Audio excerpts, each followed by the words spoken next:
আসসালামু আলাইকুম রহমতুল্লাহ। খুব ভারাক্রান্ত হৃদয় নিয়ে কিছু কথা বলা। জুলাই বিপ্লবের বিপক্ষে দাঁড়ানো এক বোন তাবাসসুম উর্মি, তাপসী তাবাসসুম উর্মি নামের এক লালমনিরহাটের ম্যাজিস্ট্রেট, নির্বাহী ম্যাজিস্ট্রেট। আসলে তার যতটুকু কথা শুনেছি বা যতটুকু জেনেছি তার পোস্ট করে এবং কি তার ইন্টারভিউ থেকে কিছু কিছু অনলাইনের মাধ্যমে বিভিন্ন সংবাদ মাধ্যমকে দেয়া, সেই প্রেক্ষিতে কিছু কথা বলার চিন্তা করলাম। তো সবচেয়ে বড় বিষয় যেটা হলো, এর আগে কিছু কথা বলে নিই যে জুলাই যে বিপ্লবটা হয়েছে এটা একেবারেই স্বচ্ছ কাচের মতো সত্য ঘটনা, যেটা আমাদের চোখের সামনে এখনও ভাসতেছে। আমরা হাজার হাজার বললে ভুল হবে, লক্ষ লক্ষ মানুষের রক্ত দেখেছি, হাজারের উপরে মানুষের মৃত্যু দেখেছি, 30,000 প্লাস এখন পর্যন্ত 30,000 প্লাস মানুষ প্রচণ্ড রকমের আহত অবস্থায় হাসপাতালে থাকতে হয়েছে। আর হাসপাতালে যদি থাকা ছাড়া যদি হিসাব করি কয়েক লক্ষ হবে। সেটা যদি আপনি বলেন যে আমিও আহত হয়েছিলাম এই আন্দোলনে গিয়ে, হয়তো আমার মতো হাজার হাজার বলবো না, লাখ লাখ মানুষ আছে এই জুলাই বিপ্লবে গিয়ে আহত হয়েছে, কিন্তু তারা হাসপাতালে যাওয়া লাগেনি। এই বিপ্লবটাকে আজকে মানুষ কিছু প্রশ্নবিদ্ধ করতে চাচ্ছে। এই বিপ্লব সরকারটাকে তারা অসাংবিধানিক বলতেছে। আচ্ছা ভাই, আপনারা যে অসাংবিধানিক বলতেছেন, স্বাধীনতা যুদ্ধের যে যুদ্ধটা হয়েছে, শেখ মুজিবুর রহমান স্বাধীনতা যুদ্ধের পরে যে সরকারটা গঠন হয়েছিল, সেটাকে আপনি কি বলবেন? স্বাধীনতা যুদ্ধ একটা সশস্ত্র বিপ্লব ছিল। আর আমাদের এই বিপ্লবকে হয়তো আপনি আপনার চোখে দেখেন নাই। এই বিপ্লবকে আপনি আপনার চোখে দেখেন নাই। এই বিপ্লবকে লক্ষ লক্ষ মানুষ চোখে দেখেছে। এই বিপ্লবকে আওয়ামী লীগ চোখে দেখে নাই। এই বিপ্লবকে আওয়ামী লীগের কাছে আমরা সন্ত্রাসী ছিলাম। এই বিপ্লবের কাছে আমরা শেখ হাসিনার কাছে সন্ত্রাসী ছিলাম। কিন্তু সাধারণ জনগণ, বাংলাদেশের 16 কোটি মানুষ জানে এটা একটা বৈষম্য বিরোধী আন্দোলন ছিল। শুধু আপনাদের মতো কিছু লোকদের কাছে এটার বৈষম্য এই ছিল না। আপনারা তো, আমি জানি না আপনার বংশের ভিতরে আপনি কীভাবে চাকরিটা পেয়েছেন। হ্যাঁ, বিশ্বাস করে আপনি মেধাবী মানুষ, করে নিলাম, কিন্তু আপনি এটা করতে পারেন না। আসেন আপনার প্রশ্নের কিছু উত্তর দেই। 1 নম্বর কথা হলো যে আপনি বলতেছেন যে মুক্তিযুদ্ধের সব কিছু মীমাংসিত। মুক্তিযুদ্ধের কী মীমাংসিত? শুধু একটা মুক্তিযুদ্ধ ছাড়া আর কী মীমাংসা আমরা পেয়েছি? আমরা আজকে পর্যন্ত আমাদের স্বাধীনতার ঘোষককে, সেটা পর্যন্ত আমাদের মীমাংসা এখন পর্যন্ত হয়নি। আপনি বলতেছেন মীমাংসা? আজকে পর্যন্ত আমাদের 30 লক্ষ শহীদ হয়েছে বলা হচ্ছে, কিন্তু আজকে পর্যন্ত আমরা আমাদের এই 30 লক্ষ শহীদের লিস্ট পাই নাই। আপনি বলতেছেন মীমাংসিত হয়ে গেছে? আজকে পর্যন্ত আমাদের ভুয়া মুক্তিযোদ্ধা কতজন সেটা আমরা আজকে পর্যন্ত জানি না। ভুয়া মুক্তিযোদ্ধা আছেই, রিয়েল মুক্তিযোদ্ধা কতজন আর ভুয়া মুক্তিযোদ্ধা সেটা আমরা পর্যন্ত জানি না। আপনি বলতেছেন মুক্তিযুদ্ধ এখন পর্যন্ত এটার সব কমপ্লিট হয়ে গেছে, মীমাংসিত হয়ে গেছে। কোথায় পান আপনি মীমাংসা? আপনার দৃষ্টিতে মীমাংসিত হতে পারে, কিন্তু আমাদের দৃষ্টিতে এখন পর্যন্ত মীমাংসা হয় নাই। মুক্তিযুদ্ধের ইতিহাস এখন পর্যন্ত মীমাংসিত হয় নাই। আপনি শেখ মুজিবুর রহমানকে জাতির বিধি হিসেবে গ্রহণ করতে পারেন, কিন্তু বাংলাদেশের আপনার বিপক্ষের আর কোটি কোটি মানুষ আছে যারা শেখ মুজিবুর রহমানকে এখন পর্যন্ত জাতির বিধি হিসেবে গ্রহণ করে নাই। আপনি তারা সে কী হিসেবে নেবেন? এটা মীমাংসিত হয়ে গেছে? আপনি আপনার দৃষ্টিতে তাকাবেন না। আপনি বারবার বলতেছেন মুক্তিযুদ্ধ একটা মীমাংসিত বিষয়। এই ইস্যুগুলো এখন পর্যন্ত কি মীমাংসিত হয়েছে? আপনি বলতে পারবেন যে এই ইস্যুগুলো মীমাংসিত? আপনি কি দেখাতে পারবেন যে 30 লক্ষ শহীদ তার লিস্ট আছে? 30 লক্ষ শহীদের লিস্ট আজ পর্যন্ত তৈরি করা হয়েছে? দেখাতে পারবেন? আমি একজন সাধারণ জনগণ হিসেবে আমি চাই এই 30 লক্ষ শহীদের লিস্ট, তাদের পরিবারকে সঠিকভাবে মূল্যায়ন করা থেকে শুরু সব কিছু চাচ্ছি। আমি একজন সাধারণ মানুষ হিসেবে, এই বাংলাদেশের সাধারণ জনগণ হিসেবে, আমি মুক্তিযুদ্ধের অনেক পর জন্মগ্রহণ করা একজন মানুষ হিসেবে বলবো যে এই 30 লক্ষ শহীদের তালিকা আমি চাই। কিন্তু আজকে আমি বুক ফুলে বলতে পারি না।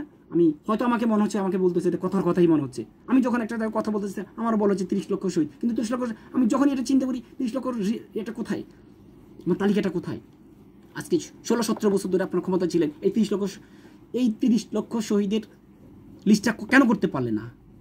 নাকি এটা নিয়ে আপনারা একটা খেলা খেলতে, মানুষের জনগণের সাথে খেলার জন্য এই কাজটা আপনারা জিইয়ে রেখেছেন? আপনারা মুক্তিযুদ্ধের স্বাধীনতা ঘোষণাকে নিয়ে কি নৃশংস খেলা খেলেছেন আমাদের সাথে, এই জাতির সাথে। এই জাতির সাথে শুধুমাত্র মুক্তিযুদ্ধের ঘোষণা, কে দিয়েছে মুক্তিযুদ্ধের ঘোষণা, সেটা নিয়ে কি নৃশংস খেলা আপনারা খেলেছেন। যদি আমি বলি, আপনারা সাথে মার্চের ভাষণে বলতেছেন যে মুক্তিযুদ্ধের ঘোষণা। আমরা যখন বিশেষে পড়তে গেছি তখন আমাদেরকে মুখস্থ করা লাগছে যে 7ই মার্চই হলো আমাদের মুক্তিযুদ্ধের ঘোষণা। কিন্তু মুক্তিযুদ্ধের ঘোষণা যদি 7 মার্চ হয়ে থাকে, মুক্তিযুদ্ধের ঘোষণা যদি 7 মার্চই হয়ে থাকে, তাহলে 25 মার্চ পর্যন্ত, 25 মার্চের কালো রাতের আগে পর্যন্ত যে পাকিস্তানের সাথে যে আলোচনা হয়েছে, এটা কী হিসেবে হয়েছে? শেখ মুজিবুর রহমান কী হিসেবে আলোচনা করেছে? যে দলিল দস্তাবেজ আছে, এটা কোন দেশের হিসেবে করেছে? কোন দেশের দলিল দস্তাবেজে আপনারা আমাদের সাইন বা আমাদের রাষ্ট্র পরিচালনা হয়েছিল? কত বড় ধোঁকাবাজি আপনারা করতেছেন জনগণের সাথে, সেটা কি মানুষ বুঝে না? আপনারা নিজেরাই বুঝেন সব কিছু। দ্বিতীয় বিষয়টা হচ্ছে যে 7 মার্চে যদি আপনার স্বাধীনতা ঘোষণায় হয়ে থাকে, এতগুলো দিন চলে গেছে, বাংলাদেশের তৎকালীন সময়ে যারা সরকারি চাকরিজীবী ছিল, যে ব্যাংক আদালত থেকে শুরু করে যা ছিল, কিসের মানে কোন ভিত্তিতে পরিচালনা হয়েছে? এসব নাটক বন্ধ করেন। এসব নাটক মানুষ এখন আর শুনতে চায় না। অনেক নাটক আপনারা করছেন, অনেক কিছু মানুষকে বুঝেছেন, এগুলো বলতে চায় না। আমি একজন সাধারণ নাগরিক হিসেবে আমি এটা জানতে চাই, যদি 7 মার্চে হয়ে থাকে স্বাধীনতার ঘোষণা, তাহলে বাকি এই 25 মার্চ কালো রাতের আগ পর্যন্ত কোন দেশে আমরা ছিলাম? আচ্ছা, আসেন এরপরে যদি আমরা বলি যে স্বাধীনতার ঘোষণা নিয়ে বাংলাদেশের অধিকাংশ মানুষ বলতেছে যে জেনারেল জিয়াউর রহমানের স্বাধীনতা ভাষণটা তারা শুনতে পেয়েছে। ইভেন কি কাদের সিদ্দিকী, বাঘা সিদ্দিকী পর্যন্ত লোকে বলতেছে আমি সর্বপ্রথম জিয়াউর রহমানেরটাই শুনেছি, আগে কে দিয়েছে পরিচয় আমি জানি না। আর আফসোসের যে বিষয়টা হচ্ছে যে এই বাংলাদেশের সবচাইতে অবহেলিত মুক্তিযুদ্ধের ক্ষেত্রে এসে সেনাবাহিনীকে সবচাইতে অবহেলিত হিসেবে রাখা হয়েছে। মনে হয় সেনাবাহিনী যুদ্ধের সময় কিছুই করে নাই, সব কিছু করেছে যে ওই ভারতে বসে বসে অন্যরা। কিন্তু দেখা যাচ্ছে যে সেনাবাহিনীর আন্ডারেই এই পুরো যুদ্ধটা হয়েছে। যতগুলো পদক পেয়েছে এর প্রায় অধিকাংশ বলতে কি প্রায় সবগুলোই পেয়েছে সেনাবাহিনীর লোকজন বেশি। কিন্তু দেখা যাচ্ছে যে মুক্তিযুদ্ধের যত চাপাবাজি আছে, মুরগি কবিরের মতো যত লোকজন আছে, সব তাদের মুখ থেকে আমাদের ইতিহাস শুনতে হচ্ছে। ইতিহাস বারবার তাদের মুখে আমরা শুনি। সেনাবাহিনী যে লোকগুলো আছে, যে মুক্তিযোদ্ধারা আছে, তাদের কাছে যখন আমরা শুনি তখন একরকম মনে হয়, আর আপনাদের কাছে, আর এই মুরগি কবিরদের কাছে আমরা যখন ইতিহাস শুনি, মুনতাসির মামুনের কাছে আমরা যখন ইতিহাস শুনি, তখন আমাদের কাছে মনে হচ্ছে যে মুক্তিযুদ্ধ একরকম। কেন এটা কেন হবে? স্বাধীনতা যুদ্ধে সেনাবাহিনীর, বিডিআরের, আনসারের, পুলিশের যে ভূমিকা ছিল, সেটাকে সবসময় একটা হিডেন রাখা হচ্ছে। কেন স্বাধীনতা যুদ্ধে তাদের এই জিনিসগুলোকে, তাদের এই প্রাপ্যটাকে কেন হিডেন রাখা হবে? মনে হয় যেন সব কিছুই মুক্তিবাহিনী করেছে, সব কিছুই এরা করেছে। মুক্তিবাহিনীর অবশ্যই তারাও করেছে, এটা আমি অবশ্যই স্বীকার করি, করতেই হবে, তারা আমাদের মাথার তাজ।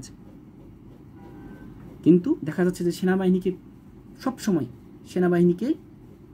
মুক্তিযুদ্ধের যেই অগ্রণীকে ভূমিকা পালন করছে, মনে হয় যেন সেনাবাহিনী এটা কোনো কিছুই ছিল না। আচ্ছা, গেল। এরপরে 7ই মার্চের ভাষণে আবার আসি। 7ই মার্চের ভাষণে শেখ মুজিবুর রহমান যে জয় বাংলা জয় পাকিস্তান এই কথাটা পর্যন্ত বলেছে, এটা স্বয়ং আপনাদের এমপিই বলেছে। কে খন্দকার তার নিজের বইতে স্পষ্ট লেখা আছে। আরও কয়েকজন ঢাকা ইউনিভার্সিটির ইতিহাস বিভাগের চেয়ারম্যান, সেও বলেছে। আরও 4-5টা ইতিহাসবিদ থেকে সরাসরি এটা শোনা হয়েছে। তাহলে কি আপনি বলবেন যে বাংলাদেশের ইতিহাস মানে আপনারাই লিখতে পারেন? আর কত নাটক আপনারা আমাদের সাথে করবেন? আমরা সঠিক ইতিহাস জানতে চাই। চেতনা ব্যবসায়ী এখন আর এই বাংলা জনগণ খাবে না। এখন মনে রাখবেন, এখন আধুনিক যুগ। অনেক 30 বছর 40 বছর আগে কী করেছে সেই ইতিহাসগুলো এখন বইতে আছে। এরপর আসেন মুক্তিযুদ্ধের তালিকা। আজকে পর্যন্ত মুক্তিযুদ্ধের তালিকাটাও গত 15 বছর করা হলো না। কেন 15 বছর মুক্তিযুদ্ধের তালিকা করা হবে না? কেন আপনারা মুক্তিযুদ্ধের সঠিক কেন তালিকা হবে না? কেন মুক্তিযুদ্ধের সঠিক তালিকা হবে না? মুক্তিযুদ্ধের পক্ষে শক্তি বলে রাতের ভোর দিনে করা, দিনের ভোর রাতে করা, সব কিছু করে ডেমো ভোট করে সব কিছু ছিলেন। কেন করলেন আপনারা মুক্তিযোদ্ধাদের সঠিক মুক্তিযোদ্ধাদের তালিকা? কেন আজকে মুক্তিযোদ্ধারা সঠিক, অনেক মুক্তিযোদ্ধারা আছে এখন ভিক্ষা করতে হবে? কেন মুক্তিযোদ্ধারা এখন আরেকজনের উপর ডিপেন্ডেবল হতে হবে? কেন হতে হবে? মুক্তিযোদ্ধাদেরকে কেন সঠিক মুক্তিযুদ্ধের এখন পর্যন্ত তাদের সঠিক প্রাপ্যটা পাচ্ছে না? আর ভুয়া মুক্তিযুদ্ধের ঢুকিয়ে আপনাদের চাটুকারিতা যারা করতে পেরেছে, বিভিন্ন জায়গায় বিভিন্ন মিথ্যা সাক্ষী যারা দিতে পেরেছে, তাদেরকে আপনার ঠিকই তাদের করেছেন, তাদেরকে পুনর্বাসিত করেছেন, তাদেরকে মুক্তিযুদ্ধের সার্টিফিকেট দিয়েছেন, সেই সার্টিফিকেট তারা চাকরি পর্যন্ত নিয়েছে। এরকম শত শত হাজার হাজার ঘটনা এখন বের হয়ে আসতেছে।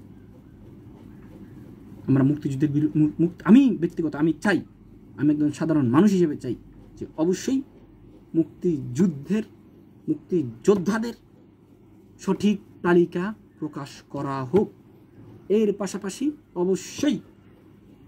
পাশাপাশি অবশ্যই ভুয়া মুক্তিযোদ্ধাদেরকে বের করে তাদের কঠিন শাস্তির আওতায় আনা হোক। আপনারা গত 15-16 বছর 17 বছর ধরে ক্ষমতায় ছিলেন, কেন এটা করতে পারেন নাই? যে মানুষের সাথে ফাইজলামি করার জন্য, দেশের জনগণের সাথে শয়তানি করার জন্য? এখন আর সেই সুযোগ হবে না। এতদিন যা করেছেন বহুত করেছেন, ইনশাল্লাহ। আপনি আপনার আরেকটা কথা বলেছেন যে বিরোধী শক্তি সরকারে আছে। আপনি একটা ইন্টারপ্রেট বলতেছেন বিরোধী শক্তি সরকারে আছে। বিরোধী শক্তি সরকার আছে বলতে আপনি কি বোঝাচ্ছেন? মুক্তিযুদ্ধের বিরোধী শক্তি এটা বোঝাচ্ছেন আপনি। মুক্তিযুদ্ধকে নিয়ে এই দেশের কেউ অস্বীকার করে না। মুক্তিযুদ্ধ কোনো বাপের সম্পদ না, মুক্তিযুদ্ধ কোনো দলের সম্পদ না, মুক্তিযুদ্ধ সবার সম্পদ। মুক্তিযুদ্ধ যখন করেছে তখন সবাই করেছে। কথা বলার আগে অবশ্যই আপনার ভেবেচিন্তে বলা উচিত ছিল। মুক্তিযুদ্ধ পুরো বাংলাদেশের মানুষের সম্পদ। সেখানে ছাত্র জনতা থেকে শুরু করে কৃষক শ্রমিক সবাই করেছে, আর্মি করেছে, বিডিআর করেছে, আনসার করেছে, সবাই করেছে। আর আপনারা এটা আপনাদের একক ক্ষমতা নিতে চান, একক ক্রেডিট নিতে চান। একমাত্র আওয়ামী লীগই এটার প্রাপ্যভার। আপনারা নেতৃত্বে ছিলেন, রাজনৈতিক নেতৃত্বে আপনাদের ছিলেন, এটা অবশ্যই মানা যায়। কিন্তু ময়দানের নেতৃত্বে সেনাবাহিনী ছিল, আনসার ছিল, নৌবাহিনী ছিল, বিমান বাহিনী ছিল। সেটাকে আপনারা কিভাবে অস্বীকার করবেন?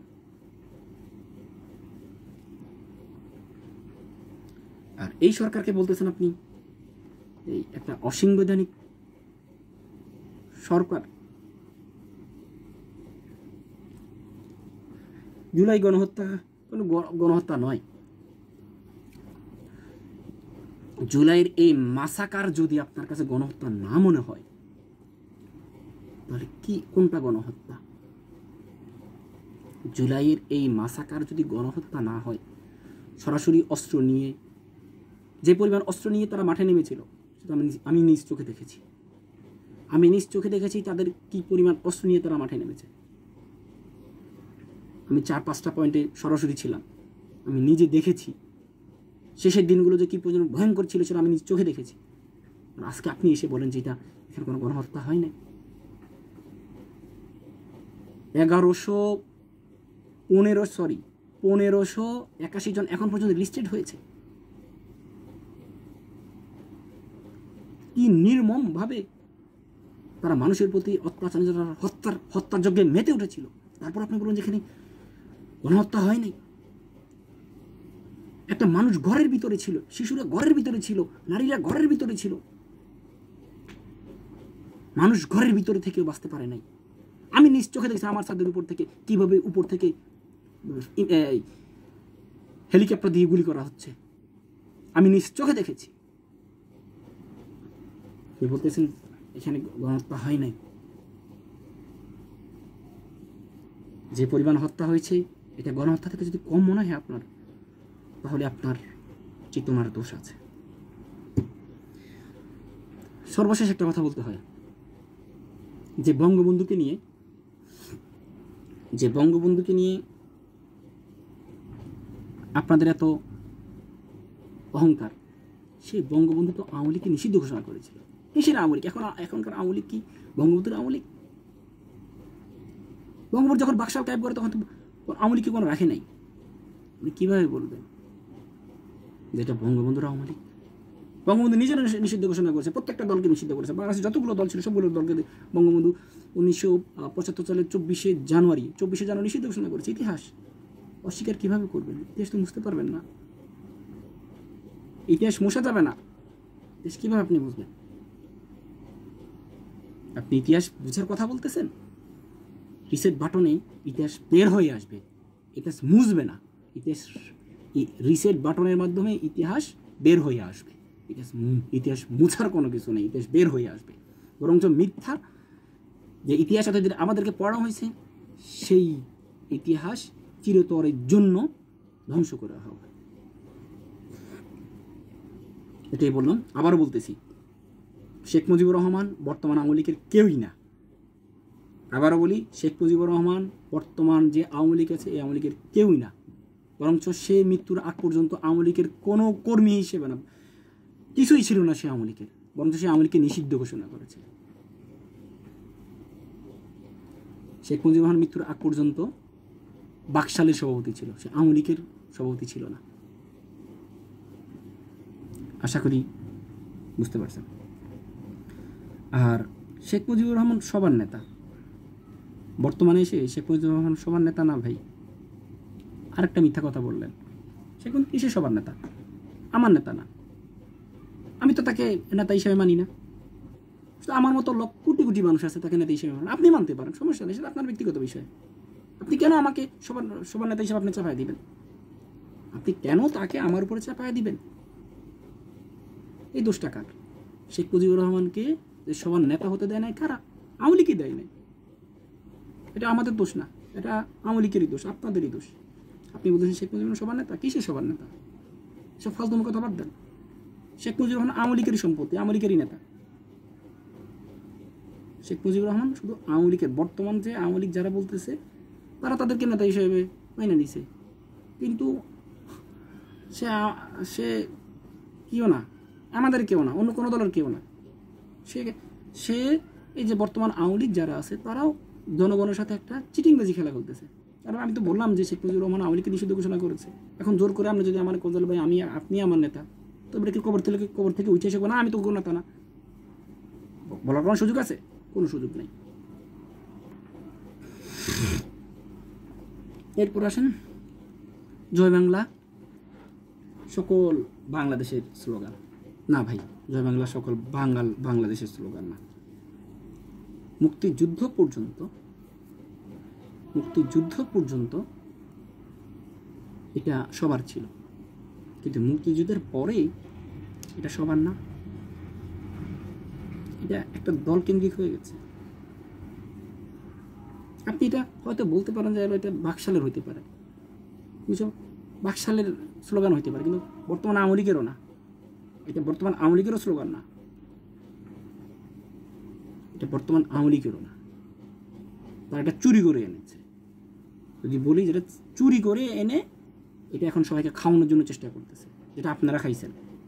বাংলাদেশের সব মানুষ জয় বাংলা স্লোগানে বিশ্বাস করেন, আপনি কেন জোর করে খাওয়াবেন আরেকজনকে? এই মেন্টালিটি আপনি কোথা থেকে পাইছেন? প্লিজ এগুলো বাদ দেন। আপনি যে কথাগুলো বলেছেন এই সবগুলো আপনার আবেগীয় কথা, আপনি মানতে পারেন, আমার এগুলো কোনো কিছু না। আমার কাছে আপনি ওই চেতনে বিশ্বাস করতে পারেন, সমস্যা কি? আমি তো বললাম। আমি সর্বশেষে বলি যে বর্তমান বাংলাদেশ আওয়ামী লীগের সাথে শেখ মুজিবুর রহমানের সাথে কোনো সম্পর্ক নেই। বর্তমান আওয়ামী লীগের শেখ মুজিবুর রহমান কেউই না। বর্তমান যে আওয়ামী লীগ আছে সেই আওয়ামী লীগের অনেক আগেই উনি আওয়ামী লীগকে নিষিদ্ধ ঘোষণা করেছে, এবং কি সেই মৃত্যুর আগ পর্যন্ত আওয়ামী লীগের কেউ ছিল না। এটাই রিয়েল। যাক, ইতিহাস নিয়ে হালকা কিছু কথাবার্তা বলেছি, সংশোধনী থাকলে অবশ্যই দিতে পারেন, সমস্যা নেই। আমি খুব সাধারণ একজন মানুষ, যতটুকু জেনেছি, যতটুকু ঘেটেছি, যতটুকু পেয়েছি, এবং কি এর ভিতরে কোনো সংশোধনী থাকলে অবশ্যই দিবেন। কিন্তু যা বলেছি অনেক জায়গা থেকে ঘেটে ঘুটে তারপর পেয়েছি। এগুলো নিয়ে বিস্তারিত আরেকদিন বলবো। আপাতত আজকে সামারাইজটা করলাম। আমার জন্য দোয়া করবেন। আসসালামু আলাইকুম ওয়া রাহমাতুল্লাহি ওয়া বারাকাতুহু।